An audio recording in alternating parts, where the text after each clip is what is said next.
ቁመት መጨመር ከፈለጋችሁ አሁኑን እነዚህን 3 ኤክሰርሳይሶች ማድረግ ጀምሩ። ከ30 ቀናት በኋላ ቁመታችሁ ላይ የሚስተዋለው ታይበታላችሁ። አንደኛ፣ ኮብራ ስትሬች። በሆዳችሁ በመተኛ ከደረታችሁ ቀና በሉ።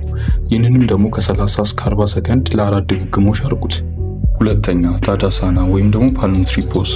እጃችሁን ወደ ላይ ከፍ በማድረግና በመንጠራራት ሙሉ ሰውነታችሁን ወደ ላይ ስትሬች አድርጉ። ሶስተኛ፣ ማሳይ ጃምፕ። ፖስቸራችሁን ቀጥ አድርጋችሁ በሙሉ ኃይላችሁ ወደ ላይ ለመዝለል ሞክሩ። ይህም ኤክሰርሳይዝ አጥንታችሁ ላይ ማይክሮፍራክቸር በመፍጠር ይህ ማይክሮፍራክቸር በቂ በሆነ ካልሲየም ሲሞላ አጥንታችሁ በሊንግዝ ይጨምራል።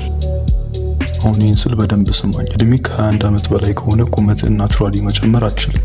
ነገር ግን ስፓይን ሎንጌት በማድረግ ፖስቸር በማስተካከል አጥንት ላይ ማይክሮፍራክቸር በመፍጠር የሂውማን ግሮስ ሆርሞን እና የጂኤፍ1 ሌቭል በመጨመር ቁመትን መጨመር ትችላለህ። ከምር ቁመትን መጨመር ከፈለክ ሙሉ ጋይድ አዘጋጅቼልሃለሁ። ቴሌግራም ላይ @GLOTOLER456 ቦት ብለህ ሰርች በማድረግ መጽሐፉን ማግኘት ትችላለህ። እንደምታድጉና እንደማታድጉ ለማወቅ እድሜና ቁመታችሁን ኮመንት ላይ አስቀምጡልኝ። ለእያንዳንዳችሁ ሪፕላይ ያደርጋለሁ።